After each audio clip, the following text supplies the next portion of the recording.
6 na minuto na after 8 in the morning. Daming bayan. Alam mo, Lakay, Opo. pag nawawala ka sa istasyon, di ba may reliever ka kaagad? Opo. Si Henry Uri.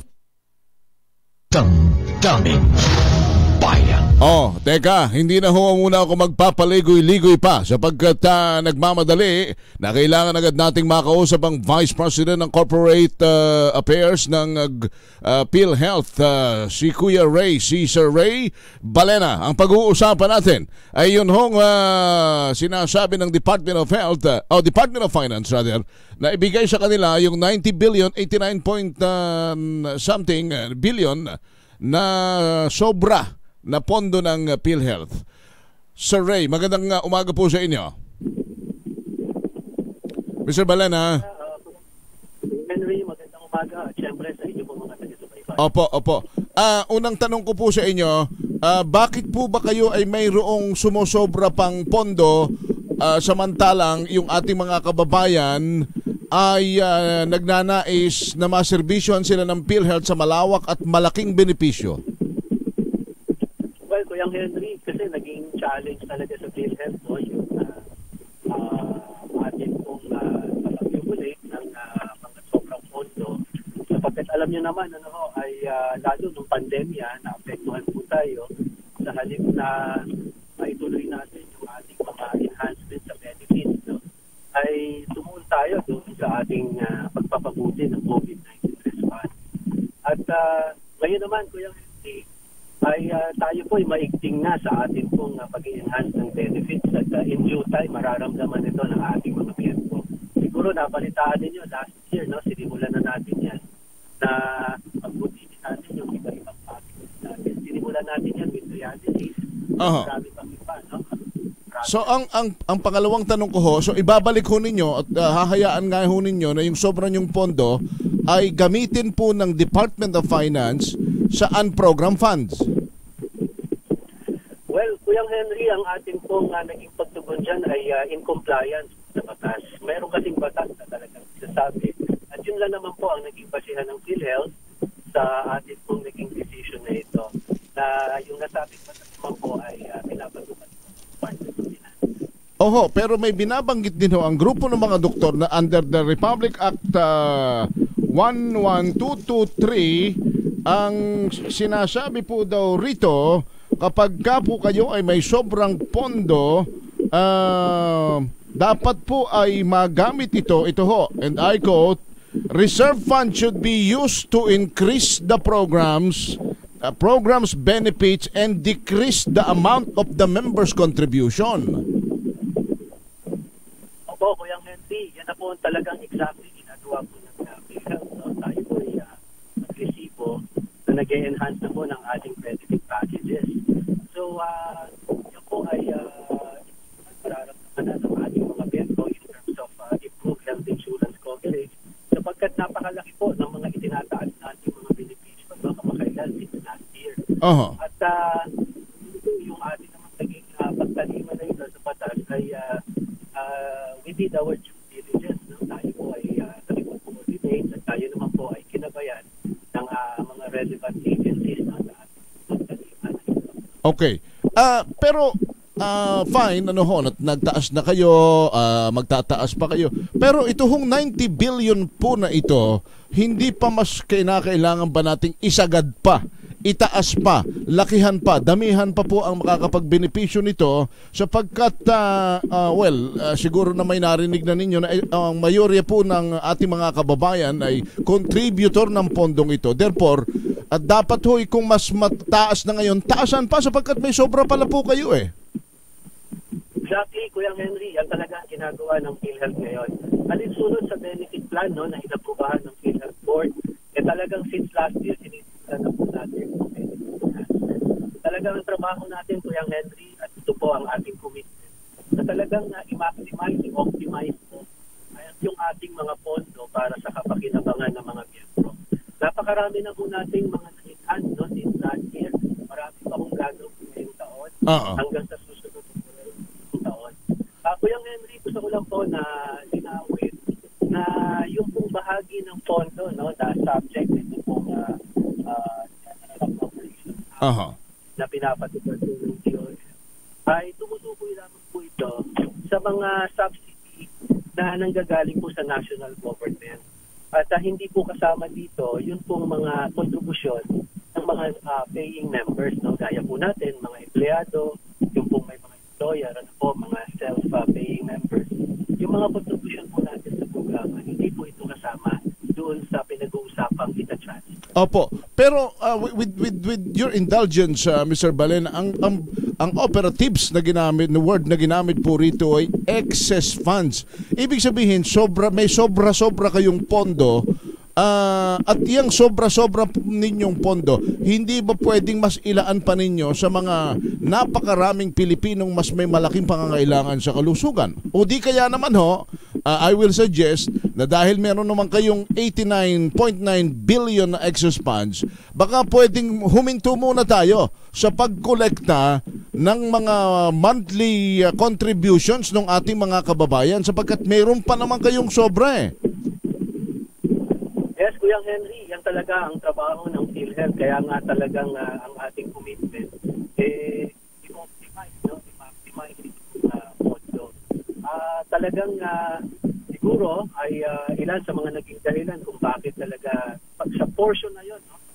Mga subsidy para sa mga indirect contributors, hindi naging mataas yung utilization ng mga kapatid natin. No? Hirap naman din natin.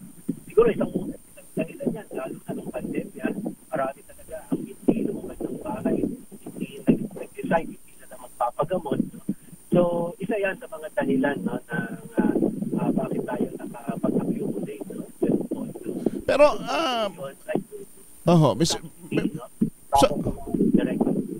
okay, so Mr. Balena, pag naibigay na ninyo ito sa Department of Health, sa Department of Finance, paano po ito pakikinabangan ng mga contributor? Anong mga programa ang napag-usapan ninyo ng DOF na para po sa kalusugan ng ating mga kababayan? Well, kasama yan sa yung kalusugan sa mga proyekto at programa na pupuntan po itong mga excess funds, no, na pupunin. Hindi lang po sa PhilHealth, kundi sa iba't iba pa sa mga DOF. At ang DOF po ay naman ng mahabang listahan ng mga programa at mga proyekto na priority para po dito sa pupondohan na po, no, na nagmumula sa unused funds ng excess funds ng mga GOCC. Okay. So ang sinasabi ninyo, ililipat nyo lang ho sa PhilHealth, sa DOF yung pondo, pero gagamitin pa rin sa mga programang pangkalusugan. Tama po kayo. Kalusugan, meron pang infrastructure dyan, ano po. So, pero syempre, ay yung pondo from PhilHealth, dapat talaga, no, prioritize ito naman sa health sector. Oo, pero kailangan kasi nga ang PhilHealth ginawa po ito para sa subsidy ng mga na-ospital, hindi ho ba? Tama po kayo, Kuyang Henry, no? Bakit hindi ho natin doon itoon sa pagpapalaki po ng coverage ng mga bawas sa babayaran ng atin pong mga miyembro? Yun lang siguro ho, Mr. Balena, itoon sa malaking sasagutin ng PhilHealth sa mga babayaran ng mga na-ospital. Bakit hindi na lang ho ganun doon gamitin yung 89.9 billion? Opo, yun po. Tama po yan, Kuyang Henry. Talagang dapat yan ay para sa health insurance coverage ng mga kababayan natin. Perhaps, Kuyang Henry, matapos na stingin ng Department of Finance ang ating pong finansya, ay nakita nila na kahit na sa computation nila, kahit na kunin itong 89.9 billion, sapat na sapat ang magiging pondo ng PhilHealth para tustusan po natin lahat ng programa na inilatag po natin para sa mga miyembro. As we speak now, Kuyang Henry, ay gusto nating i-address yung mga agam-agam na mga kababayan natin. Kasi baka mamaya i-transfer natin yung pondo at maapektuhan yung ating benepisyo. Hindi po mangyayari yan, Kuyang Henry. Hindi, naintindihan po namin yan. Hindi naman ninyo papayagan yan eh. Ang amin nga lang kung inilalaban dito, may sobra kayo, may pondo kayo, i-adjust nyo na mapalaki pa yung coverage ng mga miyembro. Kung mas malaki na ngayon, mas lakihan pa ninyo kasi nga may sobra kayo eh. Tama po, Kuya Henry. And exactly yan ang ating ginagawa na po ngayon. Hindi maapektuhan yung ating mga plans for benefit enhancement. Tuloy-tuloy po ang ating ginagawa na pagpapalaki. Kuya Henry, napakalaki po ng mga nagiging aumento sa ating benefit packages. Kung nabalitaan niyo yung ating breast cancer, bigyan ko ng example, dati-rati 100,000 ang atin pong binabayaran dyan.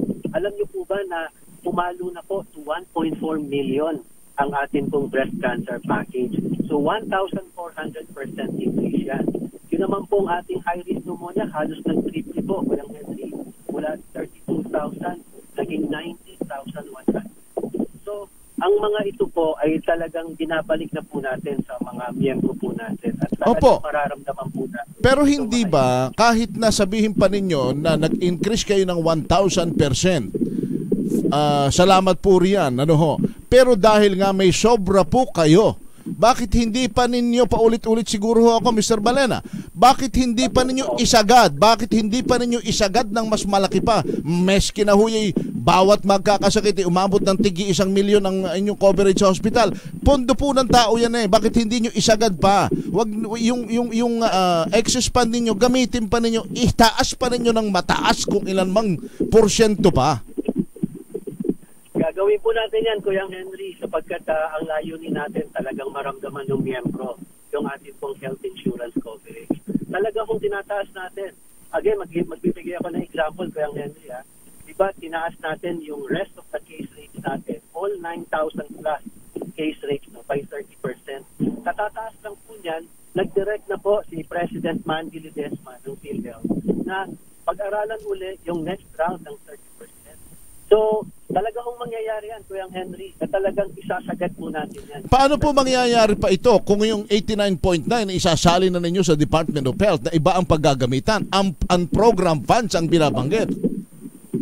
Well, Kuya Henry, naka-budget na po ito eh. Naka-factor in na po. Ito po ang ating benefit enhancement. At hindi po ito aatras. Tutuloy po ito. At talaga pong substantial. No? Substantial. Malaking malaki at sapat na sapat po yung ating mga ini-introduce na enhancement. Okay. Hindi ho ba pwede yung suggestion na itigil muna ninyo ang pangungulekta hanggang sa maubos yung 89.9 na excess?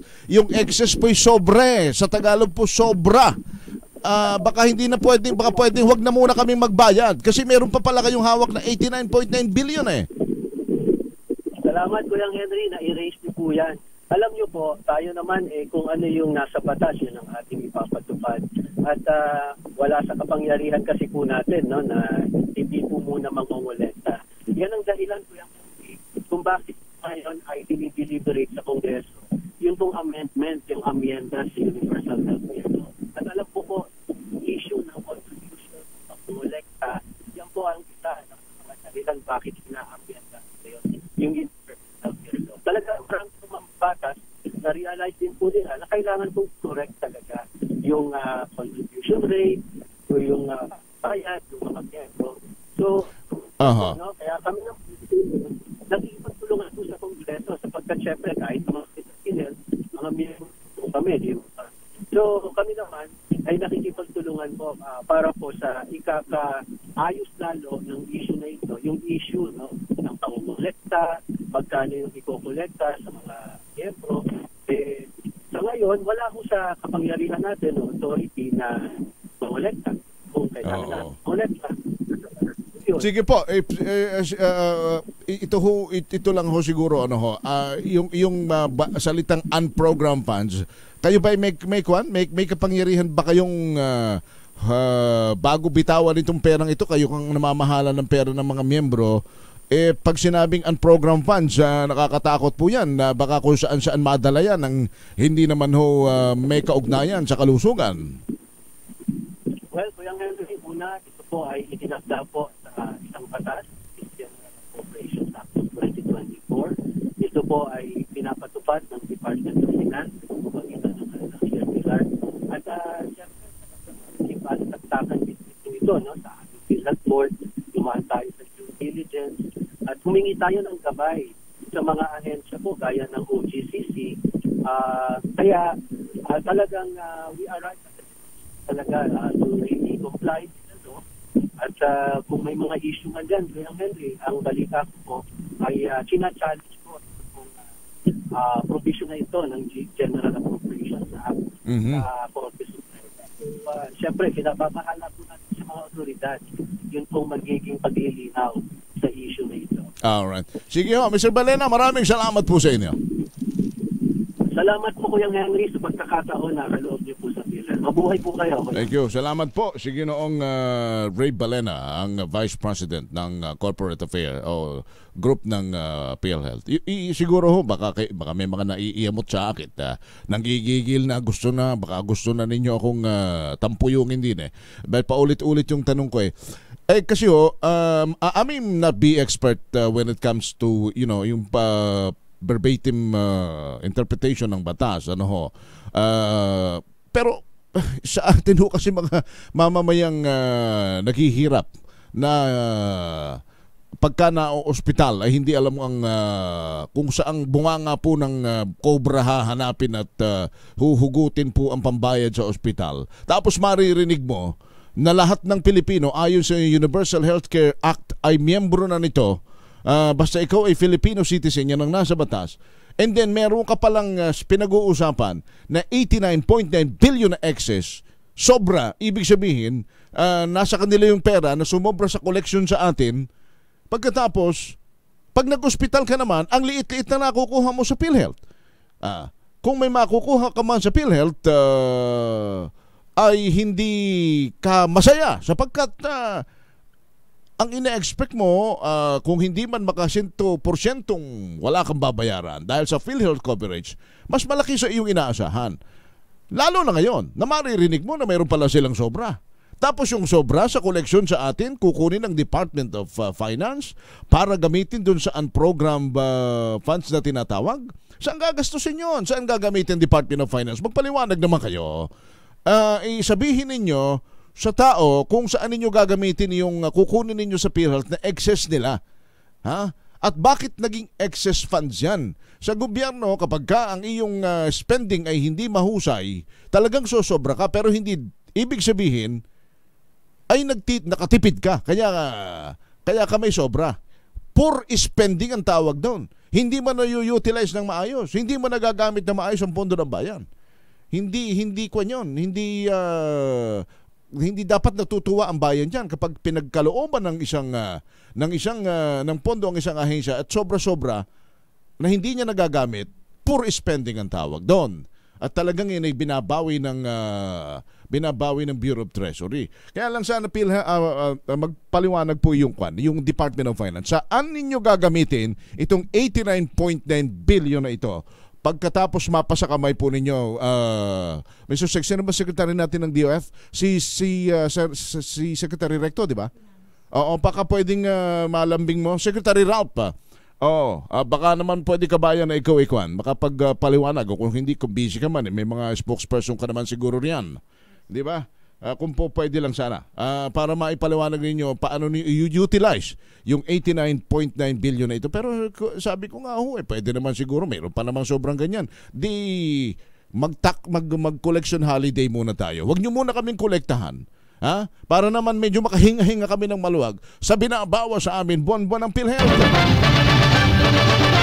Flash Report. Flash Report!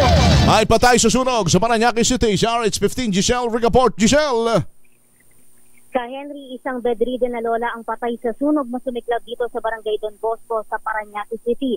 Kinilala ni Parañaque FO3 Janine Marie Abad ang 67 anyos na biktimang si Luz Biminda Pagkinawan. Umabot lang sa unang alarma yung sunog Henry sa residential area na nagsimula kaninang alas 5:24 ng umaga at naapula 6:23 AM. Sinubukan pa umanong balikan ng kasambahayang biktima pero hindi na ito kinaya pang ilabas ng bahay. Nakalabas naman ng buhay ang tatlong kasama ng biktima sa nasusunog na bahay, kabilang na yung kanyang kasambahay na kinilalang si Fatima, yung kanyang mister na 68 anyos at isa nilang pamangkin. Kwento sa atin ni Fatima kanina, nagsimula yung sunog sa kwarto mismo ng biktima ka Henry. Doon sa saksakan daw ng electric fan na pinagdugtong lamang yung wire doon at nilagyan ng electrical tape. Ang sabi, nag-overheat daw yan pero hindi pa kinukumpirma ng Bureau of Fire Protection. Sabi ni FO3 Abad, tinatayang nasa 1.5 milyon ang naabong ari-arian. At kung makikita mo ka Henry, yung ipinadala nating video dyan, first alarm lang yung sunog pero natupok yung buong bahay at meron pang binawian ng buhay bagamat wala namang ibang nadamay na kapitbahay. Ito si Giselle Ricafort para sa DZRH, una sa Pilipinas, una sa Pilipino. Flash Report. Flash Report! Thank you, Giselle. Samantala, yung Brigada Eskwela sa Metro Manila ilulunsad naman sa Rizal High School sa Pasig. Naroon si Edniel Paro sa RH number 52. Edniel. Henry, bago ang Brigada Eskwela nationwide, darangkada sa araw ng Lunes kasabay ng SONA. Una na ngang ilulunsad ang naturang paghahanda sa pagbubukas ng school year dito sa Metro Manila. Napili itong Rizal High School sa Pasig City, ang pinakamalaki sa buong Pilipinas, para pagdausan ng programa ng Regional Office ng Department of Education. Pangungunahan ito ni DepEd NCR Director Joyce Andaya, Pasig City Mayor Rico Soto, Pasig Representative Roman Romulo, at maaring mensahe na rin mula kay Vice President Sara Duterte dahil binabagit ng Principal Henry, last day daw ngayon itong si VP Sara. Sa panayam ng DZRH kay Principal Richard Santos, sinabi niyang 95% na silang handa sa pasukan sa 29, kaya malaking bagay na rito sa pinakamalaking high school sa bansa ilulunsad ang brigada ng National Capital Region. Pakinggan natin si Sir Richard Santos. Napakahalaga nitong Brigada Eskwela na sinasagawa dito sa aming paaralan na kung saan napili yung aming paaralan para dito magkaroon ng launching ng National Capital Region Brigada Eskwela na sumisimbolo sa pagtutulungan, no? Hindi lamang ng mga DepEd official, hindi lamang ng mga guro, kasama yung mga stakeholder. Ayon kay Santos, sinasanga abot sa 13,000 ang dami ng mga estudyante dito sa Rizal High School ngayong school year 2024 hanggang 2025. Ito si Edniel Parrosa, nagulat para sa DZRH, una sa Pilipinas, una sa Pilipino. Thank you, Edniel Parrosa. Daming bayan. Alam mo, Lakay, Opo. pag nawawala ka sa istasyon, di ba may reliever ka kaagad? Opo. Si Henry Uri. Alam mo, salamat. Namimiss na kita, Justice sa Martires. Pero sa Justice, baka naman pwedeng sa inyong pagpupulong ng mga matataas na opisyales ng gobyerno ay matunghayan ninyo at mapagbigyan ninyo ng kaunting pitak sa inyong mga puso itong isyong ito sa PhilHealth. Sapagkat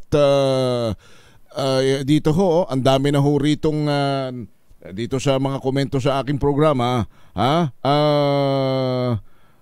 ang sinasabi, meron nga ritong isa. Ano sabi riyan? Sa tagal ko na huika na miyembro, 3 taon na po akong, tama ba yan? Miyembro ng PhilHealth, ni minsan hindi ko pa huika ito natikman. Di ba? Papaano naman? Pero tingnan natin kung anong may paliliwanag nito ng Department of Finance. Secretary Recto, kung saan ninyo dadalhin yung 89.9 billion na isasalin sa inyo ng PhilHealth. Nagpaliwanag na ho yung kanilang tagapagsalita. Bahala na kayo. Kung kayo ba maniniwala, tatanggapin ho ninyo yung yun hong kanyang mga paliwanag. Daming bayan. Alas 8:30 na ho ng umaga. Biglang pumasok, nakaka-high blood na itong mga balitang ganiri. Pero yun naman pagka mayroong magandang dilag kang bigla na lang sasagalpak na laging katandim nila kay mawawala ang yung barino sa mga Sister Elle, good morning. Good. Natatawa naman ako sa'yo, aga-aga high blood mo. Paano naman kasi? Hindi, pero alam mo ninyo, kidding aside, personal sa akin, medyo may lalim ang hugot ko rito sa mga ganitong sa ganitong serbisyong pangkalusugan para sa ating mga kababayan, sapagkat ako ho'y madalas magdala ng mga pasyenteng inilalapit sa akin sa mga emergency room ng mga government hospital, lalo na po dyan sa PGH. Hindi yan kasalanan ng mga doktor, hindi yan kasalanan ng mga nurse, sapagkat lahat ay ginagawa po nila ang kanilang makakaya. Kapag hindi kayo nagamot dyan kaagad-agad, ay hindi po dahil sa ayaw nila o wala silang oras.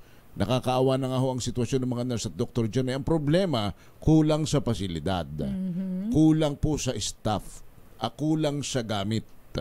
Isipin ninyo, nung isang araw na ako'y nagdala ng mismong tsuhin ko na ho dyan sa PGH.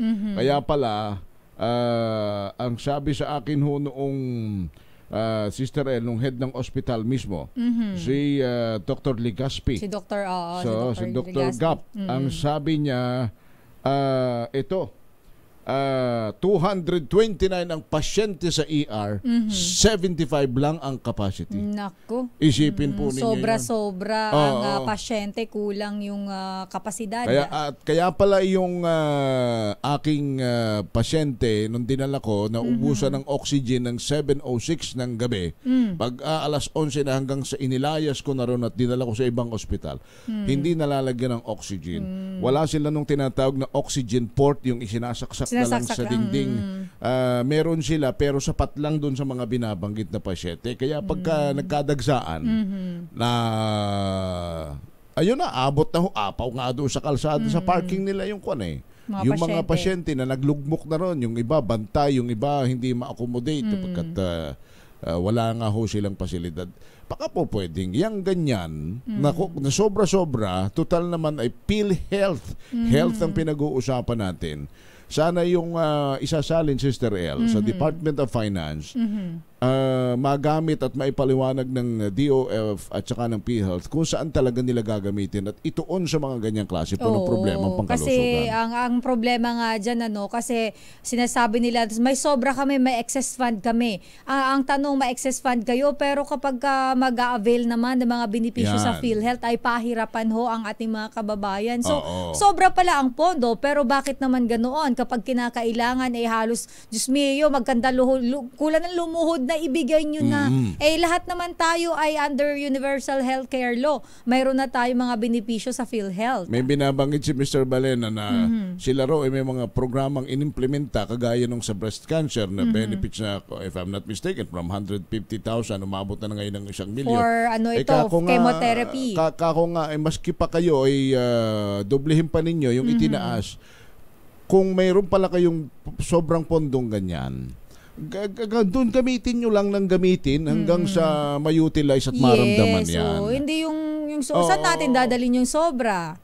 Iwan ko ho. Pero baka naman may mabuting paliwanag dyan ang Department of Health, ang Department of Finance, sapagkat meron na nga hong order ang DOF batay doon sa GOCC law na kanilang ginagamit. But in the meantime, ang ating tawagin ho siguro ng pansin dito ay kayo na ho, Mr. President. Alam mo niyo sa mga bagay na ganito na naiipit po ang kalusugan ng bayan, naiipit po at masasakripisyo ang benepisyo para sa tao. Na tao rin naman ho ang contributor dito sa PhilHealth na ito. Personal, ito yung pinaghirapan namin Sweldo namin ang binabawas dito tingnan mo naman, hanggang ngayon kinakaltasan tayo, may diba? Sobra pa pala. Baka ho, Mr. President, i-order nyo na lang, isang kumpas nyo lang naman yan mag-executive order lang kayo, sabihin niyo, may sobra kayong 89.9 billion, itigil na muna ninyo ang pangongolekta ng isang taon. O di, malaking ginhawa yan.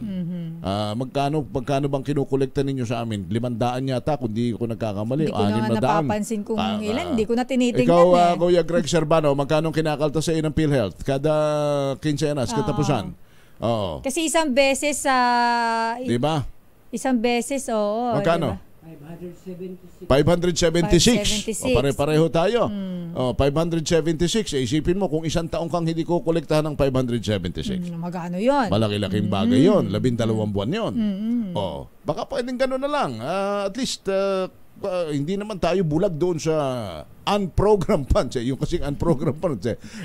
Kapag kasi sabi mo kasing unprogrammed funds, parang medyo nagkakaroon ka dyan ng doubt eh. Medyo nagkaka-trust issue ka bigla Yes, kasi yun eh parang biglang meron palang sinubi si nanay. Diba? Natawa ako sa isinubi. May sinubi si nanay na yan inilalaan niya dapat sa garin biglang kinuha ni tatay. Ipinambarik unprogrammed funds eh. Sabi, akin na nga yung 1,000 mo riyan. Saan mo dadalhin yan? Ay, unprogrammed funds rin. Huwag mo naman pakialaman. Takalain, may bibilin patukasa. May bibilin ako. Patukasa manok. Patukasa manok. Oo. Hindi naman kasali. Ibig sabihin kasi nung unprogrammed funds, hindi naka-budget. Yes. Hindi nakalista sa paglalaanan. Hindi siya kasama sa paglalaanan. Ayan. Yun ay tinabilang. Maganda para pambili ng patukasa manok na panabong.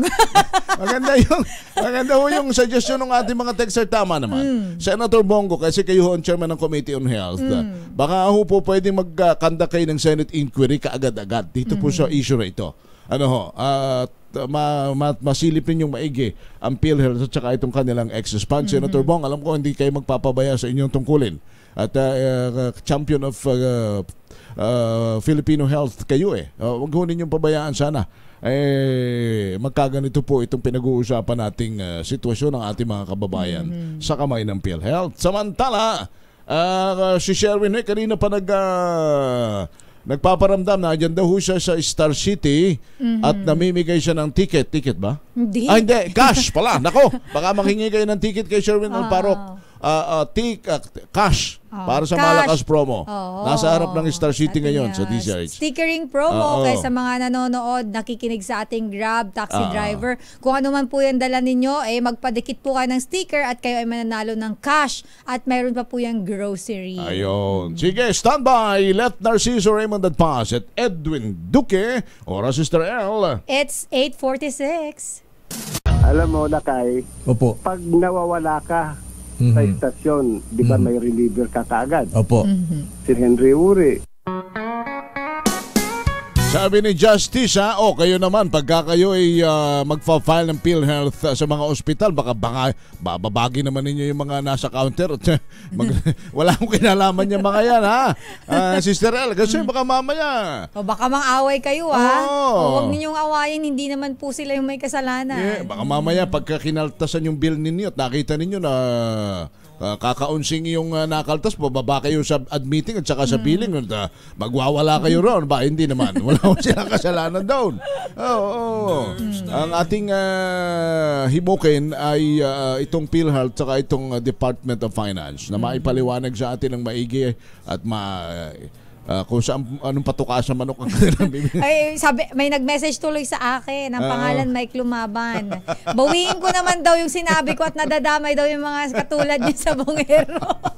Unprogrammed funds Unprogrammed funds Sabi ni Mrs. hindi naman kasali sa gastusin Bakit biglang na? Hindi ko naman po sinasabing lahat ng sabongero. Wala naman gano'n. Sabi ng mga sabongero, bakit? Yung pampariband mo nakaprogram naka-program funds ba yan? Kasama ba sa program funds? Hindi. Sorry, hindi ako nagpapariband. Samantala, si Pangulong Bongbong Marcos mayroong magkakasunod na aktibidad sa Northern Luzon ngayong araw. Si RH number 14, Left Narciso Let.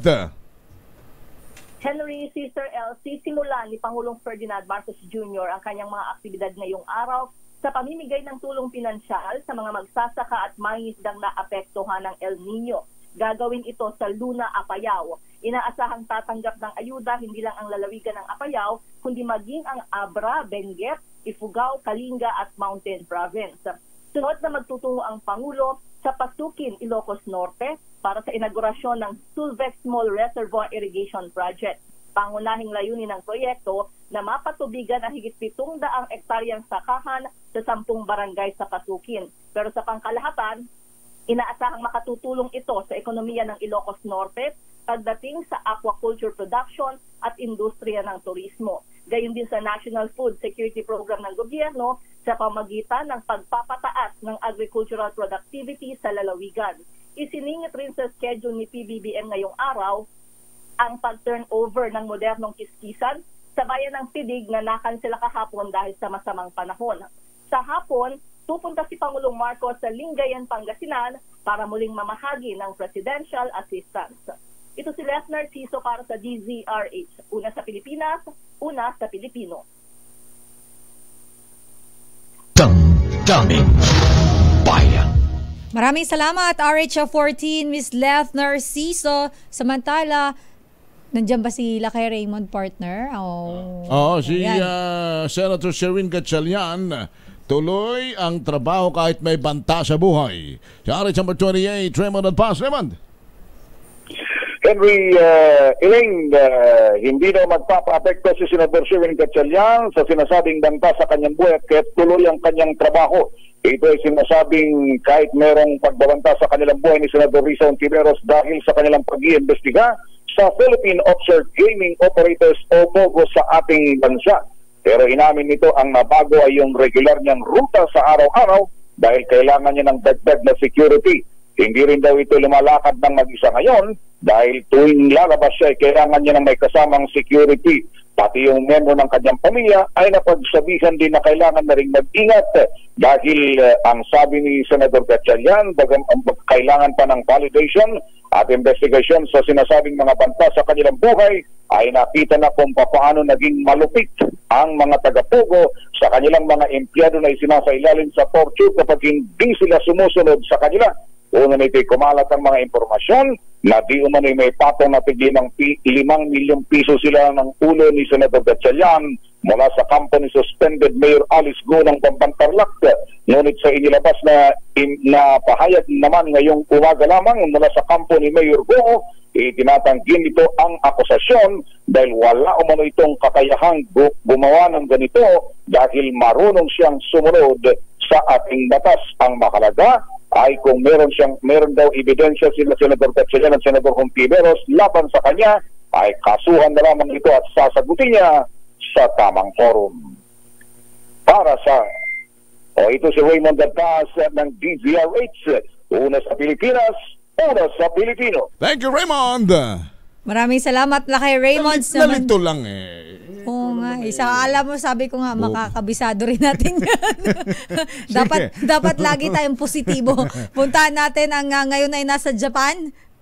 Nasa Japan ba to? Nandito lang. Nandito lang ba? Akala ko nasa Japan eh. Barangay Punturin. Paparamdam lang. After Korea baka maka-Japan. Okay, baka makapag-Japan. Isama mo na lang ako, Sir Edwin. Barangay Punturin dyan sa Valenzuela, blanco pa rin sa pagkakakilanlan ng nanay na nagtapon ng sanggol. Grabe naman ito sa basurahan po. Alamin natin ang update dyan mula kay RH23. Edwin Duque. Edwin. Veselin, blanco pa rin ngayon ang Barangay Punturin dito sa Valenzuela. Sa pagkakilanlan kung sinong walang pusong ina ang nagtapo ng kanyang sanggol sa harap mismo ng convenience store dito sa Punturin na Valenzuela. Ayon dito kay Ginoong Renato Abilla ng Barangay Enforcer, napansin ng mga ngalakal ang isang green na plastic na may kakaibang laman, kaya nga niya ito pinulatlat. Nang mabuksan ay tumambad umano ang isang sanggol na wala ng buhay, kaya ito ay pinagbigay alam sa kanilang barangay. Inayak naman ni Police Colonel Nixon Kayaman na kanilang ibabacktrack ang mga kuha ng CCTV camera sa lugar upang matuntong kung sino ang nagtapon ng sanggol sa basura. Ako sa itong Aris-Madre, nagulat para sa DZRH, una sa Pilipinas, una sa Pilipino. Thank you. Perfect. Salamat, Edwin. Samantala, ang dagdag bawas naman sa presyo ng petrolyo nakaamba sa sunod na linggo. Nako, dagdag bawas. Magkano kaya ang idadagdag? Minsan kasi mas marami ang dagdag kaysa sa bawas. Ganon daw ang diktahan ng presyo sa pandaigdigang pamilya. Lagi nyo naman yung sinasabi, world market, nakakabusit kayo. Pero dapat yung mga, kasi may buffer stocks naman kayo yung mga nakaimbak na, Ibig sabihin, nabili nyo pa yun ng mura. Ayun yung problema Kasi kapag kaganyan, sinasamantala naman ng iba, sasabay agad. Dati nilang stock nabili yun ng mura yun Ibig sabihin, kung nabili ng mura, huwag nyong isama. Ibenta nyo ng mas di ba? Huwag nyong isama sa biglang taas na presyo kung kailan tumaas. Minsan na, ang mga negosyante, hindi na lang negosyante, mandaraya na din Sige, Ate G, sino ba yan? Si Giselle report to ni RH15, Giselle Ricafort. Giselle. Sister Elka Henry, posible nga yung dagdag bawas sa presyo ng mga produktong petrolyo sa susunod na linggo. Sabi sa DZRH News ni Assistant Director Rodela Romero ng DOE Oil Industry Management Bureau, maaaring magkaroon ng rollback sa diesel na maglalaro sa 30 hanggang 60 centavos ang kada litro. Ang kerosene naman, meron din daw na nakaambang rollback na nasa 60 hanggang 70 centavos ang kada litro. Pero ang gasolina, maaari daw na walang paggalaw o di kaya tumaas ng 20 centavos ang kada litro. Ayon kay Romero, batay ito sa itinakbo ng 4 na araw na kalakalan sa langis. Pero ang final na oil price adjustment depende pa sa huling araw ng trading. Bunso daw ito ng pag-iingat ng market participants sa global demand outlook ngayong bumagal ang ekonomiya ng top importer na Beijing. Gayon din ang inaasahan ng mataas na crude flow mula sa Iran. Matatandaan na nitong Martes nagpatikim ang mga kumpanya ng lagis ng rollback sa petrolyo matapos naman yung 4 na magkakasunod na linggong taas presyo. Ito si Giselle Ricafort para sa DZRH, una sa Pilipinas, una sa Pilipino. Maraming salamat, Giselle. Naku, umuusok partner ang ating Facebook Live. Kasi lalo na yung mga OFW, laki-laki daw ng kaltas sa kanila. Anong sabi nila riyan? Hanggang ngayon daw, di naman nila magamit yung kanyang, ito. Ako nga po, tagal na nagbabayad ng PhilHealth at annual pa ang payment ko. Di ko pa magamit sa akin, OFW from Singapore. Ayan, si V. Lorenzo sa ating YouTube. Sabi naman nila Lane May Garchitorena, ay nako, basta pera, alam na. Only in the Philippines, 89 billion, Diyos ko po, Rode. Tapos ipapasa sa DOF. Sino ba si Rode? Bayan ba yung magsasabong? Alas 9 na po ng umaga, 2 minuto na lang, babalik kami. Ako po si Henry Uri. Sister Alpo. Sa ngalan po ni Deo Macalma. Alam mo, Lakay, Opo. pag nawawala ka sa istasyon, di ba may reliever ka kaagad? Opo. Si Henry Uri. Opo, pero may bago kaming segment dito, Justice Martires, ha? Ang title ng bagong segment namin dito ay Arestado! Yan. Pero kung sino ang uupo riyan, wala nang iba. Kundi ang NBI director na si attorney, si judge, si SPO4. Jimmy Santiago. Napanood mo ba ang kwan ito? Napanood ko yung movie niya, pero matagal na. Sinong leading lady nga nito? Nakalimutan ko yung pero si Senator Bong Revilla kasi yung gumanap. Galing nito talaga naman. Hindi nagkamali ang ating Pangulo sa pagtatalaga sa kanya, sapagkat alam po ninyo, merong 79 Chinese nationals na naaresto sa isang pabrika sa Bulacan. Wala ho daw rin permit. Tsaka partner, napansin mo, sunod-sunod ang accomplishments nitong NBI. Hindi katulad noon Parang puro datos lang yung nilalabas. Ito, bukod sa datos, may ano tawag to, may warm bodies na pinakikita ito, kumbaga. Talagang mayroon. Opo, Director Santiago, Director Jimmy, magandang umaga po sa inyo. Requesting suspension of 67 or less. Parang nagpiping. Ano mo si ES mismo kausap ko kagabi? Oy, teka muna. Mukhang may kausap si director. Ayan. Napakinggan tuloy sa ere. Baka NBI director. Baka tayo NBI. Tita Malu, pakikausap nga muna si NBI director. Kausap niya daw si ES sapagkat ang sabi daw niya, ES magigest ako kay Henry Uri bukas. Pinutol na lang namin.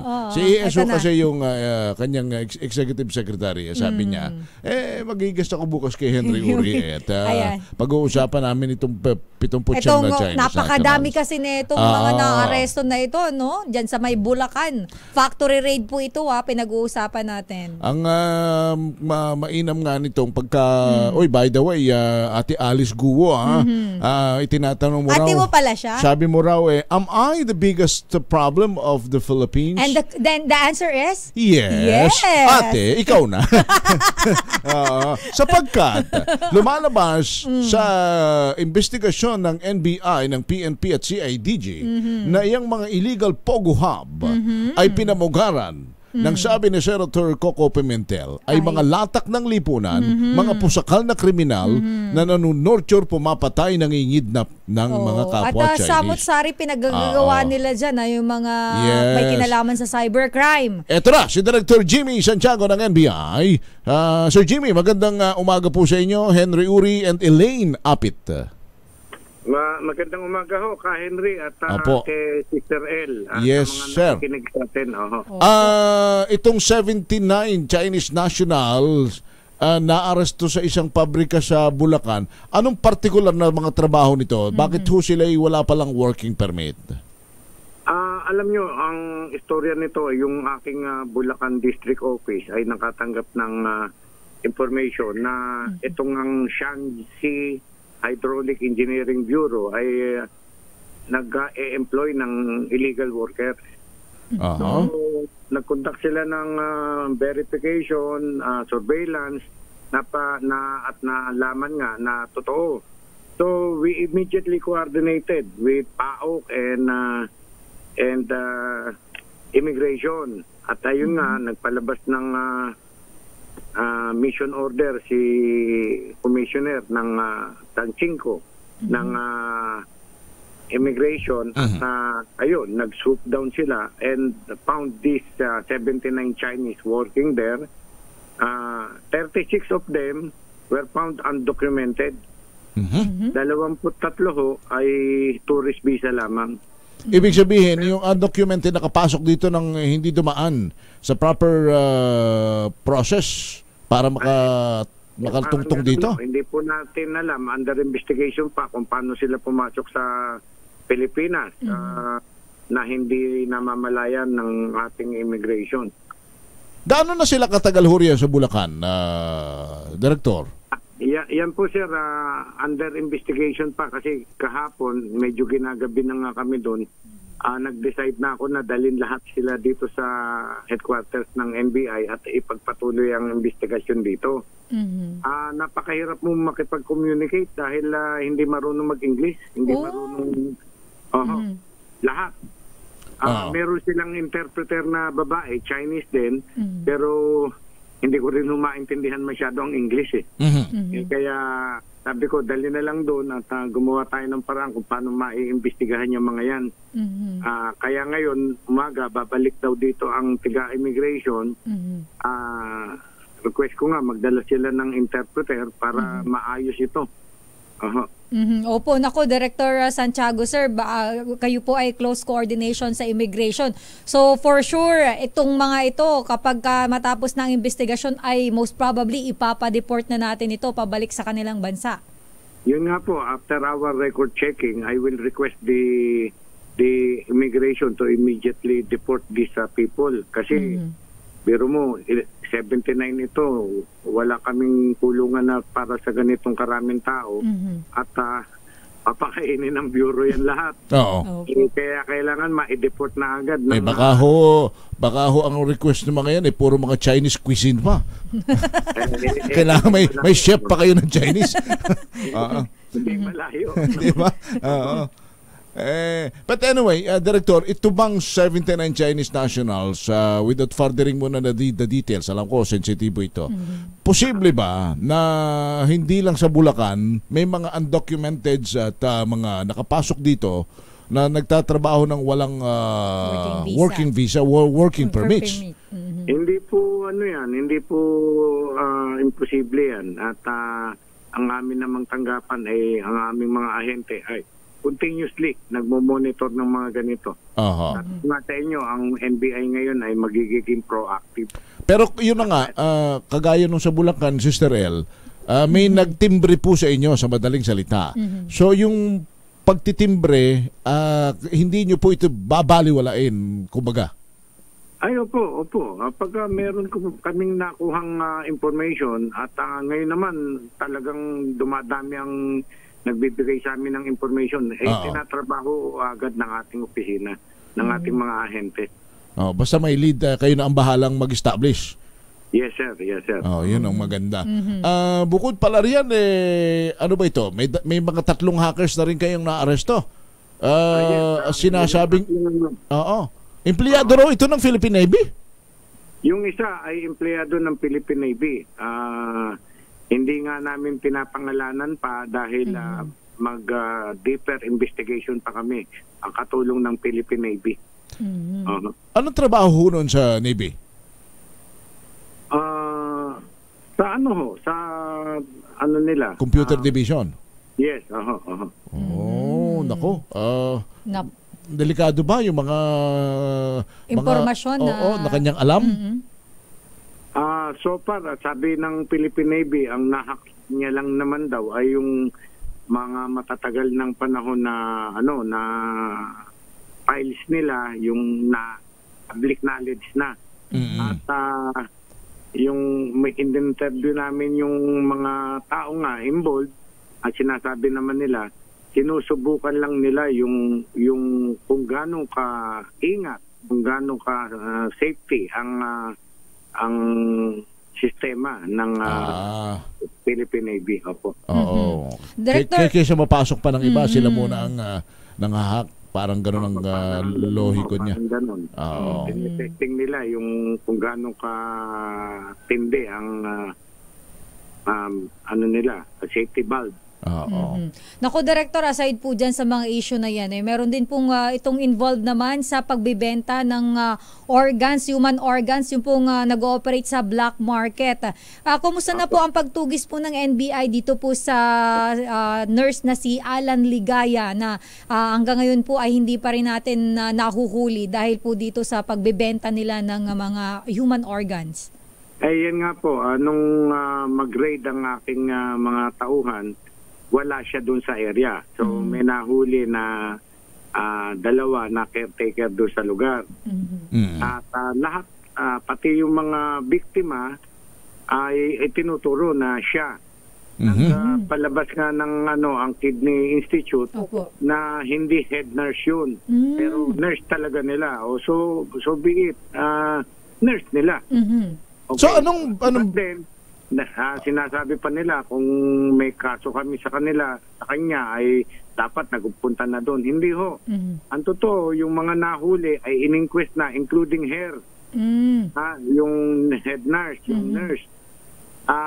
But then, dahil at large siya, for further investigation. Kaya magtutupi na po sa kanya ay piskalya. Ano ang ano ang veracity kumbaga ng kanyang involvement? Siya ay nag-aahente? Siya ang humahanap ng mga mabibentang laman loob? Siya po ang nagre-recruit. Siya nga ang naghahanap ng mga na. magbebenta. Sinasamantala yung kahirapan ng ating mga kababayan. Yung mga mahihirap, hindi naman sa pag-ano. Para lamang yung pamilya, siyempre, matustusan, gagawin ang lahat para magkapera. Kumbaga siya ang conduit between the seller and the buyer. Yung mga naghahanap ng... Yes, sir. Correct po. Marami ho na ba siyang nabenta? Marami na siyang na-recruit? Parang ganun nga ho sa lumalabas sa aming investigasyon. Pero ano ang inyong mensahe sa kanya? Kailangan na ba niya sa lalong madaling panahon sumuko na para hindi na siya mahirapan sa buhay? Hindi naman siya wanted pa, no? Actually, sabi ko nga sa inyo, subject siya sa preliminary investigation. The prosecutor's office will send subpoena. Pag natanggap niya yun, dapat pumunta siya sa prosecutor's office. Pag hindi siya pumunta, i-resolve yung kaso, warrant of arrest will be issued against. But initially, kayo po as a prosecutor din, ano sa tingin ninyo? Talagang may bigat yung mga paratang sa kanya? Opo. With the statement taken sa victims and including doon sa caretakers niya doon sa bahay, matibay ho yun na sagutin niya yun kung bakit siya itinuturo kung hindi siya talaga. And therefore, matter of time, baka maglabas na sa pina ang korte sa kanya? nailabas na ho. Nagpalabas na ho ang prosecutor's office ng subpoena. Usually ho, binibigyan ng 10 araw para mag-submit ng counter affidavit. Oo. At pag may probable cause, dyan na.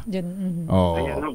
Pag hindi siya sumipot doon, hindi siya sumagot, i-resolve na against her, of course.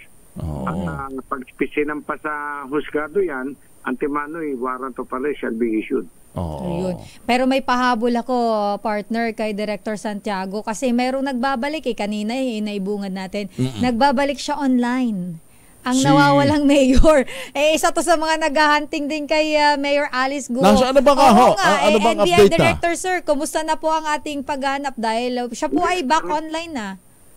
Yes, ang aking Region 3 ay hindi tumitigil ng paghahanap sa kanya. At although kahapon lamang nakipag-coordinate kami ng Senate o Sergeant at Arms, nagpapatulong na mahagilap siya.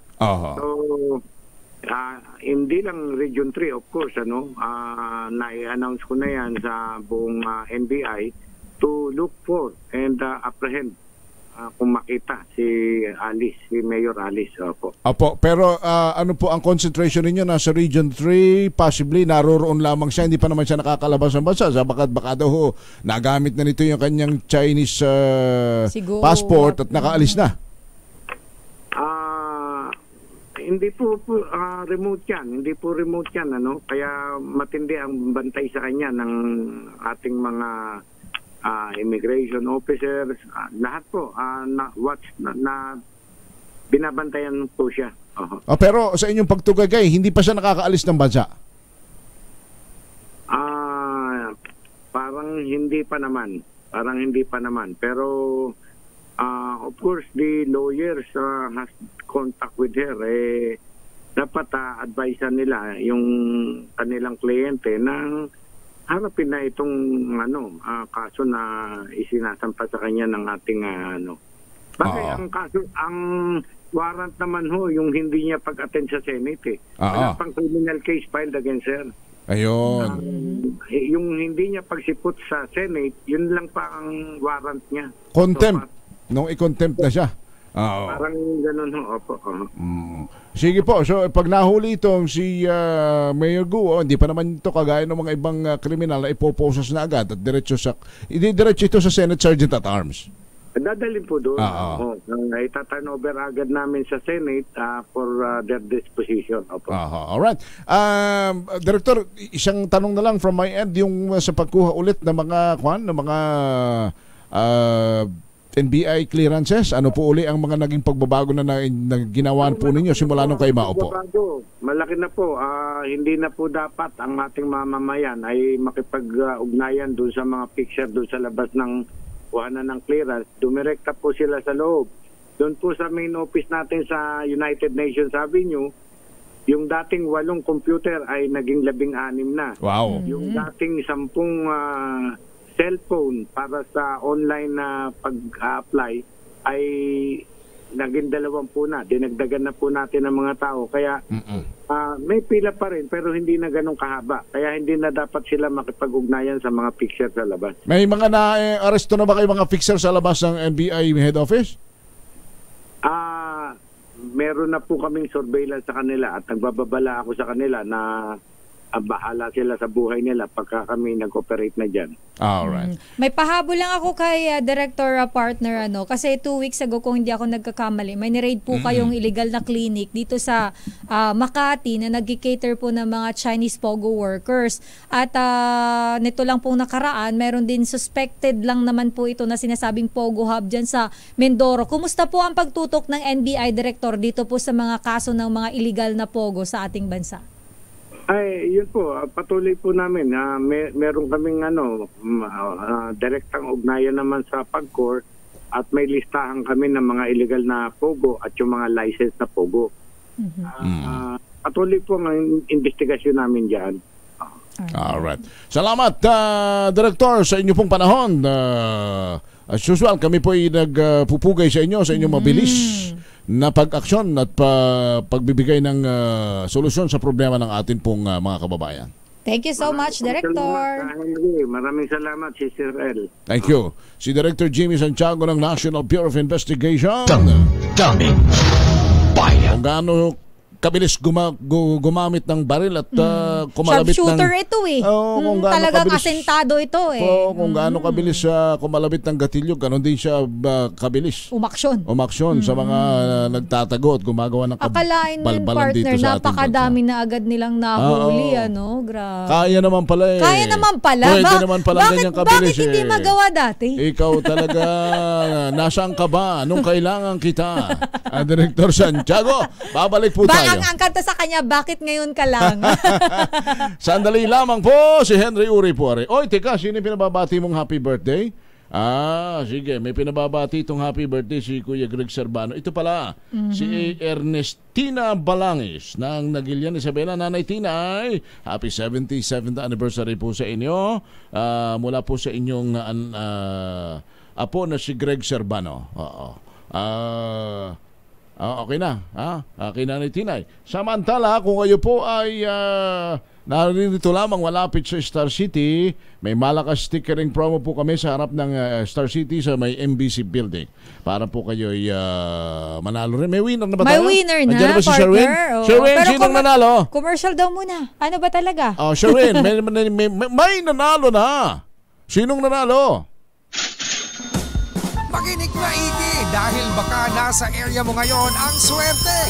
Pwede ka magpadikit ng DZRH sticker at pwede ka ring manalo ng 1,000 pesos sa DZRH Mas Malakas ang Dikit Stickering Promo.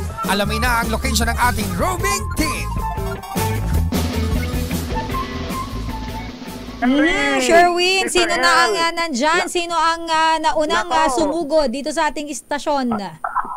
Nako, anunsyo kayo na anunsyo. Ayan, napakaraming dumating. Sumugod tuloy. Sa MBC Building para sa ating stickering campaign. At ang unang-unang dumating ngayong umaga ay si Ernesto Vergara Jr. Si Kuya Ernesto, pangilang panalo mo na to? Pangalawa po. Pangalawa ba naman? Nakarami na tong si Ernesto.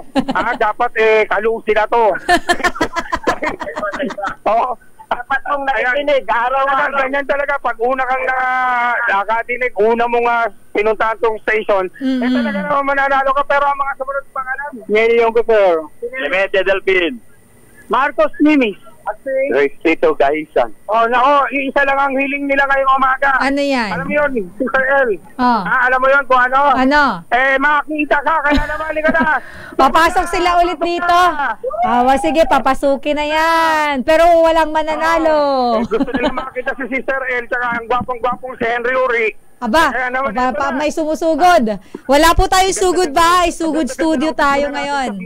Tignan mo, pag tinignan mo yung studio, ang ganda-ganda, Kasi parang dumating, Ayan, talaga hello naman. Po. Ang dami ninyo. Sige, halika kayo rito. Ayan. Hello po. Sinugod po tayo ng Maskulados. Sasayaw nga muna kayo. Jumbo hotdog. Jumbo hotdog. Kaya mo ba to? Kaya mo ba to? Pakita natin yung mga sumasayaw sa studio. Magkano mo bibigay sa inyo nito? Ay, swerte lang. Nauna. Ikaw lang ang nanalo. Magdadagdag ka ba? Magdadagdag ng mga merchandise items. Bigyan mo na to mga to. Bigyan mo ng vitamin E ito mga to, ha? Vitamin E nila ka. Meron pa ba? Sige. Karita lang daw, Boss Henry. Bati kayo, bati. Bati po kayo. Baka hinahanap na kayo ng mga asawa ninyo. Magandang umaga sa nagkikinig ng DCRA. Saan ang probinsya mo? Iloilo, sir. Iloilo. Ano pangalan mo? Negros. Ano pangalan mo, sir? Niel ko, sir. Niel Nyongko. Niel Nyongko, ikaw, sir? Clemente Delpin. Taga saan ka naman? Negros. Ikaw, sir? Sambuanga del Norte, Dipolog City. Anong pangalan mo, sir? Restito Gaisan. Ikaw, sir? Ako po si Marcos Mimiso, taga Teresa Rizal po. Ikaw yung winner. Yes, sir. Ernie Vergara ng Isabela.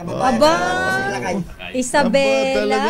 Ala ko si Roy Binson artistahin Bago yung kagandahan niya. Nakita ninyo? Gusto niyo bang sulatan ni Sister? Gusto niyo sulatan ni Sister ang likod ng mga damit ninyo ng Sister L? Walang pentel-pen dito. Walang pentel-pen dito. Wag na. Matutumian yung mga damit. Wag daw sa damit sa brief daw. Salamat ha. Mag-usapon, wala si Ma'am May. Ikaw yung Okay, loyal. Talagang loyal listener. Salamat ha. Bye. Na lang kay Mayor Bubuit. Sige, sabihin ninyo sa mga kapwa driver ninyo, makinig lagi ha. Thank you. Salamat po. Ayan. 1,000 pesos sumunod ng sa T-shirt H Malakas promo. Saan ka ba? Ating winner sa T-shirt Malakas promo. Arts number 6, Sherwin Batal. Pwede pala ito. TCRH, una sa Pilipinas, una sa Pilipino. Iba ka talaga. Iba talaga ang Sherwin. Nag-extra sa loob ng booth. Daming. Dapat doon ka nag-report sa costume. Oo, doon sa taas. At para nagtatakbo kang paitaas. Ikaw eh. Sige, ha? Alright, sige. Bigyan mo ng ano yun, yung mga nanalo, Sister El. Baka may mga t-shirt ka pa riyan eh. Naririnig na naman lahat yun eh. Ha? Oo, magbe-break tayo. Sige. 29 minutes after 9 in the morning. Magskilan. Justice Sam Martiresa nag-message sa atin at siya ay nakikinig. Justice Sam, thank you. At si Kuya Bong Ariola ang tagapagsalita ng PCSO ay si Kuya Bong nakikinig at kasama niya si Robin De Vega ng Sorsogon. Galing sila ng Sorsogon. Siyempre, Kuya Bong binabati namin ni Sister El ang iyong napakahusay na anak na SK chairman dyan sa Barangay Bukal sa Pagbilao sa Quezon. Ay, hello! Si Jello Ariola. Si Jello Ariola. Kuya Jello, ingat ka riyan at good luck ha. Pagbutihin mo at higitan mo pa ang serbisyong ginagawa ni tatay sa Pagbilao. Samantala, si Pangulong Bongbong Marcos ay nasa Apayao na at naroon si Romy Gonzales. Romy?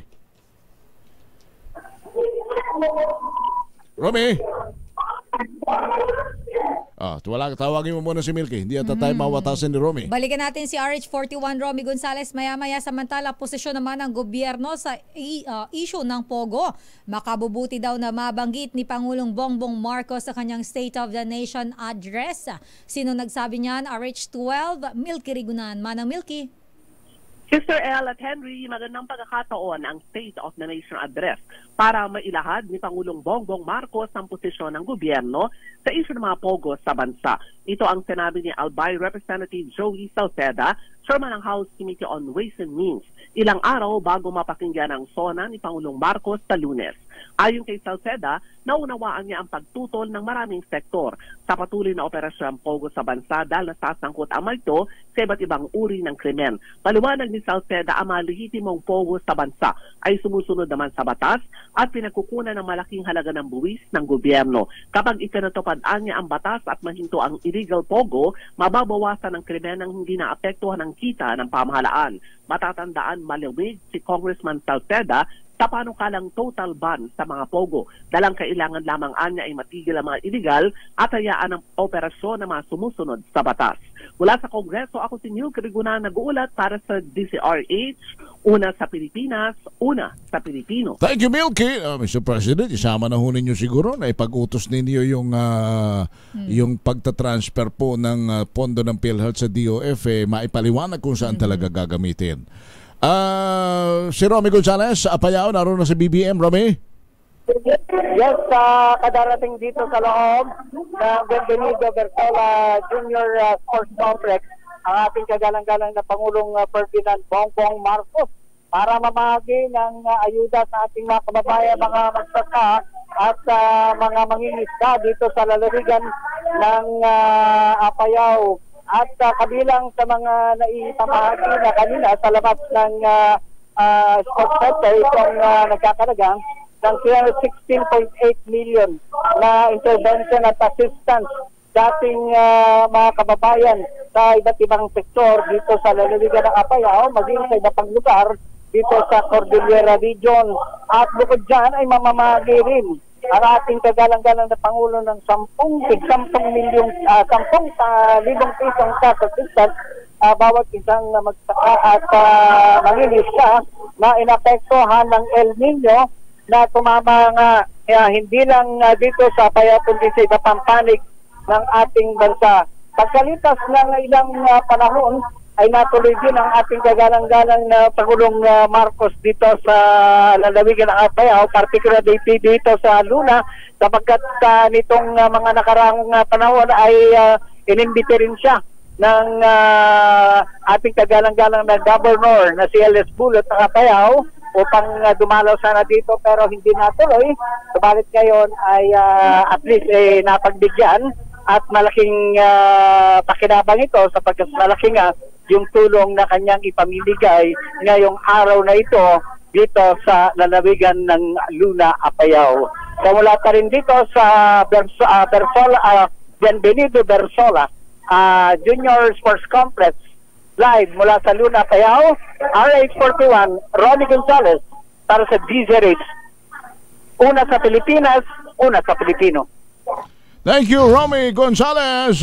Damdamin Bayan. Alam mo, Lakay, Opo. pag nawawala ka sa istasyon, di ba may reliever ka kaagad? Opo. Si Henry Uri. Yung pala, naalala ko nga pala, buti na pag-usapan natin kanina. Yun hong Universal Healthcare Act, 11 Republic Act 11223 kung di ako nagkakamali. Doon ho nakasaad yung mga pamantayan kung paano gagamitin po at mag-e-execute ng iba't ibang proyekto ang PhilHealth gamit po itong batas na ito. At sabi ng mga nasa hanay po ng medical practitioners, dapat pag may sobrang pondo ang PhilHealth under Section 11, dapat ay ginagamit sa pagpapalawig at pagpapalakas ng serbisyo ng PhilHealth sa mga miyembro. Ngayon may excess tayong pinag-uusapan na 89.9 billion na isasalin ng PhilHealth sa DOF para daw sa kanilang unprogrammed funds. At ito yung pinag-uusapan natin kanina. Pero tingnan natin kung ano ang damdamin dito mismo ng main author ng Universal Healthcare Act nung siya ay kinatawan pa lamang ng 4th District ng Quezon. In fact, gobernadora namin siya ngayon, pero siya ang main author ng UHC, si Governor Helen Tan. Gob, magandang umaga po sa inyo, si Henry Uri at si Elaine Apit. Good morning, Gob. Gob? Oo. Hello? Yeah, Gob, magandang umaga po. Yes. Apo. Ma'am, itong Universal Healthcare Act na kayo po ang main author nito, ano po baga ang talagang nakasaad po dito tungkol po sa pangungulekta ng PhilHealth contribution kapag ka po may sobra? Yeah, so supposed to be yung expansion of benefits, no? Kasi nakita naman natin, 'di ba, ang goal natin is that ina-harmonize natin yung lahat ng mga resources, first things first, no? Kaya yung mga income ng PAGCOR, ng PCSO, part of that napupunta. Apo. Pinapalaki natin yung pondo ng PhilHealth so that pinapababa natin ang out of pocket ng isang Pilipino kung siya ay magkakasakit. Ibig sabihin po nun, yung excess doon sa case rate o sa benefit. Halimbawa po, pneumonia. Example lang po to ha. Halimbawa po, ang case rate ng pneumonia ay 18,000. Pero ang actual niyang babayadan sa hospitalization, sa actual bill ay kung high risk siya ay mga 200.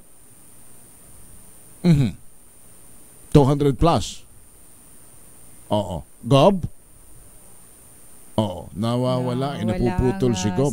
Paki-re-establish mo nga ng connection ni Gob. Oo. Na yung binabanggit niya, yung case rate na sakop ng benepisyo para sa mga miyembro ng PhilHealth. Okay. May mga binabanggit pong figure si Gob. Naputo lang tayo. Pero tama yung siguro pagkakarinig po natin siya bilang author ng Universal Healthcare Act, ang layunin yung batas si mapalawig nga mapaganda ang serbisyo ng PhilHealth na lahat ng mga Pilipino, basta ikaw ay Pilipinong tunay, ay ikaw ay makakakuha ng benepisyo sa PhilHealth. At yung benepisyo mong yon ay galing naman yon, of course, sa kontribusyon ng tao at doon sa partisipasyon Ha? Kasi mayroon din namang inilalaan ang gobyerno taon-taon sa appropriations, annual appropriations natin na galing din sa pera ng counterpart ng government, Sister Ella. Kaya lang may excess nga tayong pinag-uusapan na 89.9 billion saan ba ito mapupunta? Yun ang question doon. At bakit hindi na lang muna gamitin mismo ng PhilHealth sa pagdaragdag ng mga benepisyo? Go, balik po tayo. Sorry, Sir Henry. Opo. Pangit yung location ko. Opo. Ma'am, you were saying sa case rate, opo. Okay, so ang intention ng Universal Healthcare Law, kaya nakagawa tayo ng batas nga, yung inequities in health, no? So, dapat lahat ng Pilipino makakaranas ng tamang serbisyong pangkalusugan, siya man ay nasa ospital o wala sa ospital, no? At hindi siya pinabibigat ang kanyang burden financially sa pagbabayad. Okay, 'di ba? Kasi 'yun yung problema natin sa Philippines, ang out-of-pocket payment. Ibig sabihin yung binubunot sa bulsa kahit na siya ay miyembro ng PhilHealth nasa 60%, no? Ibig sabihin kakaunti lang ang kino-cover ng PhilHealth doon sa bayarin ng isang Pilipinong nagkakasakit. Okay, so ang ginawa natin, hinarmonize natin yung mga pondo supposed to be na mga pinanggagalingan ng tulong financial pang nagkakasakit ang Pilipino. Katulad ng dati lumalapit sa PCSO. So sa PCSO yung part noon na pondo sa charity nila, medical services, inilagay ngayon sa PhilHealth. Pondo po ng PAGCOR, inilagay din po doon sa PhilHealth. Okay? So that lalaki po ang pondo ng PhilHealth para po doon sa coverage, expand niya ngayon po yung case rates, yung minention ko po kanina. So, di ba pag nagkakasakit po kayo, may makikita kayo na ano ang sakit ng isang Pilipino, diagnosis sa isang pasyente. May kaakibat po yun na amount. Kung ang sabihin ay may pneumonia, example lang po ito, I'm not sure of the exact case rate at this time. Let's say sa pneumonia, let's say low risk lang siya ay 18,000 halimbawa. Okay, halimbawa po ito. So 18,000, pero ang actual bill niya kung siya pina-hospital umabot halimbawa ng 100 o 200,000. Ibig sabihin ang sobra po doon bubunutin niya sa bulsa. So, ang goal natin sa Universal Healthcare Law, pababain yun. Inaalis mo yung mabigat na burden ng Pilipino para pambayad every time na siya ay magkakasakit. So, ang assignment po talaga ng PhilHealth ay kung siya ay merong susobra na mga pondo at po pwede po niyang i-expand. Ibig sabihin po, i-increase ang coverage sa isang klase ng sakit. May most common diseases kasi tayo mga Pilipino. Halimbawa yan, pneumonia, pagtatais, sakit sa puso, na stroke. Yan po yung mga nasa top list po nila. So, ang gagawin niya dapat ay kanyang i-increase kung meron po siyang mga sumusobra ng pondo. Actually, sir, even po doon sa pagtaas ng premiums, as far as I remember, I know Secretary Ralph Recto because he was part of the creation of UHC sa BICAM. I remember yan, pinag-uusapan. And siya mismo ang nagpalagay dyan sa Kulatilla. Then, sa pagkaalala ko, nag-agree ang lahat na pwede ka mag-increase ng premium provided na ikaw ay mag-i-increase din ng benefits. Coverage ng benefits. No? Kaya nga yun yung sana noong nag-full implementation sila. Although, nakasaad kasi doon sa batas sa Section 10 yung in 2025 ay 5% na ang premium rate. Tapos meron doong mga income ceiling, no? Nakasaad yun doon. Kaya yun ang ginamit na basis ng PhilHealth. Pero meron din pong Kulatilla na ganon.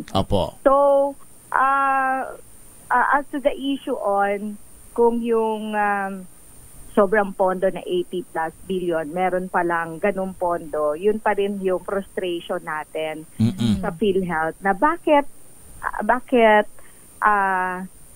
ang laki ng problema natin every time na magkakasakit, bakit hindi i-program yung benefits ng mga different diseases, even the outpatient benefit, no? Bakit hindi i-expand ang coverage? Meron pala na ganong sobra na pondo. So ang yes, alam niyo po, doktor kasi ako now na governor po ako, we are operating 15 hospitals. Ngayon, biglang no balance billing in all as in. So, kami naman talaga no balance billing. Ibig sabihin po, doon sa every patient na nagkakasakit na ang actual consumption na ay more than sa benefit ng PhilHealth na ibinibigay, ang income lang po namin na pinanggagalingan, yung claims from PhilHealth. Apo. Okay. So, to sustain the operation, is that enough? It's not enough. Kasi nga po, doon sa benefit payments natin for every diseases, it's not enough. May mga diseases po na like yung na-stroke po natin, sabi, nag-increase po sila They were saying they increased by 200% daw ang benefit. Pero in actual, kung pupunta po kayo sa ospital, it's still ang laki po ng gap. Ang layo pa para ma-reach mo yung actual need ng isang Pilipino sa klase ng sakit na meron siya. So, which we hope that the reserve fund, although meron tayong provision doon sa reserve fund, as you mentioned doon sa section 11, pero ang priority sana is that napapalawak nila ang coverage ng mga sakit na nararanasan ng mga Pilipino at doon masasabi na na-unburden mo siya.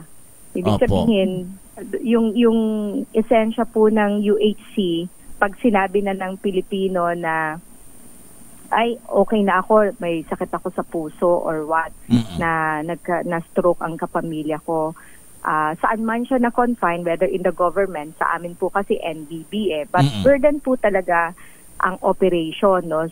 Very difficult, no? But for private patients po, syempre, ramdam na ramdam po nila dyan yung bigat, hindi naman po kayang ibigay lahat ng all public hospitals, di ba? Marami pa rin po sa pasyente natin sa private po pumupunta. No, yung hindi kayang i-accommodate. Kahit po yan ay mahirap, ang dulo niyan, pupunta pa rin siya sa private hospital kasi hindi na siya kayang i-accommodate ng government hospital. Kanina ho ay kausap namin ang tagapagsalita ng PhilHealth mismo na si Ray Balena. Ang binabanggit, pag naipasa na po ito sa DOF, dahil nga po ang paraan na paggastos nito ay doon sa unprogrammed fund papasok at maaari daw pong gamitin niyon sa mga, may kaugnayan din naman sa PhilHealth for other purposes, pwedeng infrastructure and all. Kanya lang po medyo hindi ho ba masakit nga sa dibdib ng mga supposedly ay dapat nakikinabang kapag ka na-ospital ka na mayroon palang sobra. Bakit pagka kami, sabi nga nitong partner ko, bakit pahirapan na, hindi pa kami happy doon sa laki ng nakakalta sa amin, tapos mayroon palang sobrang ganito na 89.9 billion? Parang, eto kasi alam niyo po, when I was in Congress, every time mag-oversight kami, ito na po yung palaging pinagdedebatehan namin. I remember kasama ko dyan si Congresswoman Stella Kimbo, no? At tinatanong namin talaga sa PhilHealth, anong ginagawa niyo sa pondo? Bakit hindi niyo gamitin para sa benefit ng Pilipino? Diba, yung iba naghahanap pa tayo ng pondo. Kaya hindi mo masisi siguro si Secret ang DOF. Bakit? Pinapatulog ninyo yung pondo na, diba nga, ang pera, sir, yan naman ay para sa Pilipino. Ba't di mo gamitin sa Pilipino? So, hindi mo masisi kung bakit ganun. Kasi, hindi po ito ngayon lang. It's been a decade, I think, na nandyan po yung pondo. So, may problema sa spending talaga, ma'am? Sa utilization? Doon po sa pagtamang programa nila, dumadaan po kasi yan sa mga actuarial study. Yung actuarial section nila na tao, I don't know, yan po, pinropose namin na kumuha sila ng third party na tutulong sa gumagawa sa kanila ng actuarial. Ito po yung pag-aaral kung how much ang pwedeng ibigay, hanggang saan ang kayang ibigay, ganyan. Napakabagal po nung paggawa nila diyan, no? So we were pushing them na I believe during that time yung UP College of Economics or Department of Economics ay kasama na sa tumitingin, no? When we were crafting the UHC, isa yan sa mga napag-usapan. So sobrang bagal, do siguro yan sa kanila wake-up call ngayon, nagre-react sila. Bakit kukuhain? Bakit ilalagay sa unprogrammed fund? Kasi ang tanong, bakit hindi nila ginagamit? Personally, Sir Henry, sad ako kasi para sa kalusugan to para sa Pilipino to So kung sabihin na ilagay sa unprogrammed, katulad ng kung yun ang sinabi, unless sabihin na unprogrammed na specific for health benefits of Filipino, then that would be okay. Pero that's another parang fragmentation. Kaya po nag-UHC, hina-harmonize natin, ayaw natin ng hiwa-hiwalay na resources na kung saan-saan dinadala at nakikita natin na hindi effective yung ganung pamamaraan. Ang gusto natin, pagsamasamahin ang resources para palawakin ang benepisyo ng Pilipino at ma-unburden natin sila financially. So, kung tanong ninyo ako, yes, very sad, no? Kasi nga, may ganung pera na hindi ginagamit until now. Hindi ba? At saka ma'am, hindi ho ito million billion, 89.9 billion. Wow. Oo, Sister El. Sobrang laki. Alam niyo, i-share ko lang sa inyo. Every day, meron pong lumalapit sa Capitol. Ito po yung mga nasa ospital. Kahit po nasa heart center or nasa NKTI for transplant, lalapit po yan sa amin kasi may binabayadan naman po sa heart center Ang charity nila, it will take time before ka po ma-accommodate sa charity. Pipila ka po diyan, maghihintay ka ng 2 taon. So yung iba, sinasabi nila, kahit wala silang pera, magpapa-admit sila sa semi-private or private kasi kapit sa patalim, diba?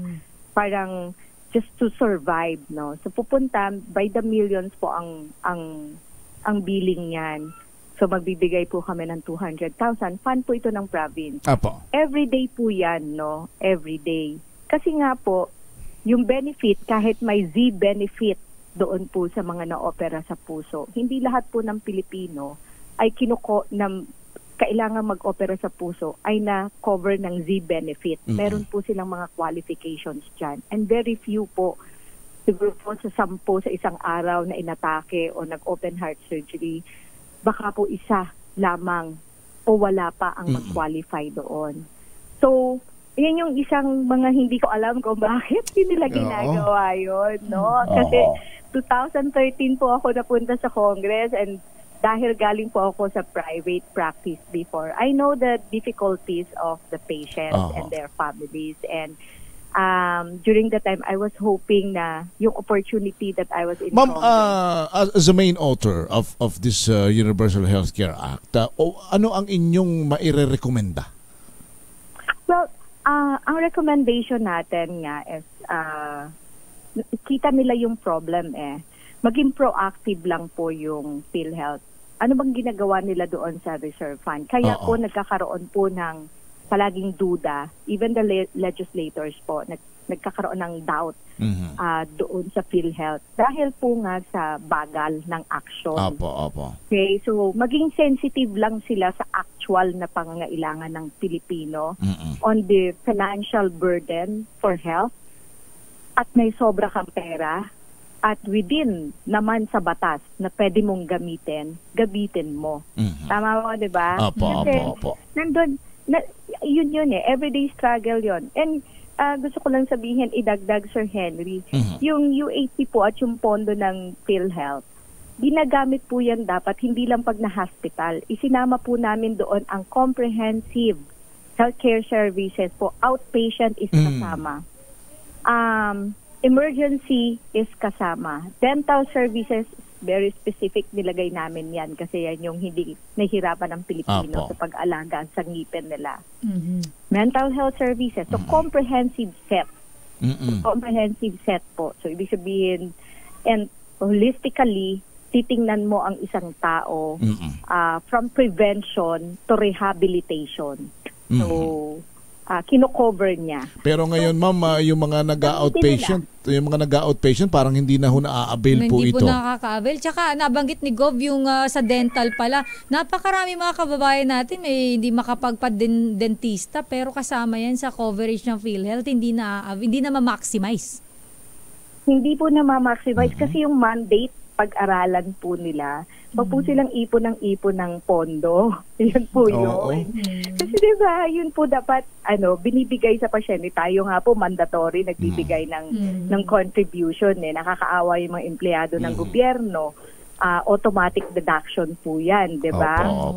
So, yun yung goal is to unburden the Filipinos. Kahit nasabihin nila na may mga programs po sila na ini-increase nila. In reality, kaya lagi ko mo sinasabi sa kanila, mag-immersion sila sa mga hospital. Correct.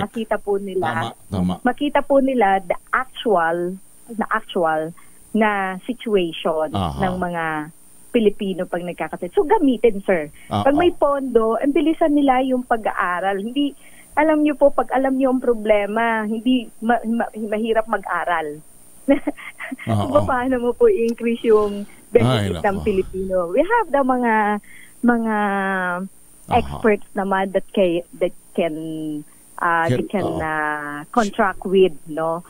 Para tulungan sila. So yun lang. Kaya hindi ko po masisi ang DOF. Bakit naging ganun? Hindi rin kayo masisisi kung bakit naghihinagpis at nalulungkot kayo sa nangyari. Ay, my God, noon pa po yan narinig ko pa po yun na hindi pa po ito pumuputok. Pero narinig ko na po ito na ipinalalagay na po doon ng DOF sa program.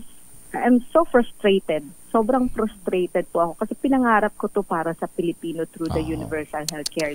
Anyway, ma'am, kami po ay nagpapasalamat sa inyo for sharing your time at sa inyong paliwanag at rekomendasyon. Napakalinaw na explanation ni Dr. Governor Helen Tan. Ramdam namin ang inyong hapis at paghihinagpis. Thank you so much. Si Governor Helen Tan, dating 4th District Congressman ng lalawigan ng Quezon at naging chairman po siya ng Committee on Health sa Kongreso. Siya ang main author ng Universal Healthcare Law. Kaya ang maganda kay Gov kasi bilang isang doktor kaya alam niya talaga. Mag-immersion kayo mga taga PhilHealth sa mga ospital. Samantala, Metro Manila ngayon. Metro Manila ngayon. Yuel Reyes, Yuel. Good morning, Henry, Sister L. Pansamantalang mawawala ng tubig ang ilang bahagi ng Pasig City dahil sa isasagawang maintenance works sa abiso ng Manila Water. Partikular na apektado ang ilang bahagi ng Barangay Manggahan, Pinagbuhatan at Rosario. Yan ay mula alas 10 ng gabi hanggang alas 4 ng madaling araw bukas, bunsod ng isasagawang line maintenance at line meter replacement. Samantala, nagbabala naman ang Malabon City LGU na babaklasin ang mga signages o signboard advertisements na walang kaukulang permit. Base sa abiso, kinakailangan ng kumuha ng permit mula sa Office of the Local Building Official bago magkabit ng billboard o signboard. Babala ng LGU, bukod sa babaklasin ay may karampatan din itong multa.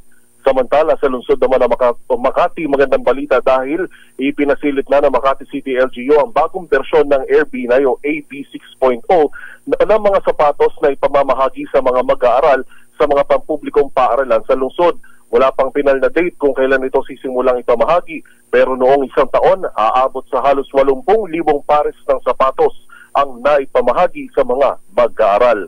Samantala, sa mga oras na ito, wala naman nakataas na thunderstorm advisory sa Kalakhang, Maynila, pero sabi ng Pag-asa, iasahan pa rin yan o mataas ang posibilidad sa hapon hanggang gabi.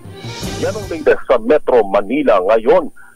Para sa DZRH, ito si Yuval Reyes, una sa Pilipinas, una sa Pilipinas. Thank you, Yuval Reyes, Justice Martirez, salamat. Kung nasaan daw ba sila kay, baka arestado na daw sila kay. Hinahanap din siya kanina ni Sir Alex Goy. Sabi ko, mukhang nag-birthday leave sila Arestado. kay. Arestado po siya ng kanyang pamilya na ngayon kapiling at baka may post kasi sila kay celebration. nag-birthday, hindi man lang nag-leave. At shout out kay Sir Aman Tosino, kumusta ka daw? Mapagpalang umaga daw sa iyaw. Si kabayan ng Ano kaga? Ang pamutugan natin di ayos pa. Salamat po. Sika Henry Uri po Sister El po, Elaine Apit, stay safe everyone. God bless po. Thank you.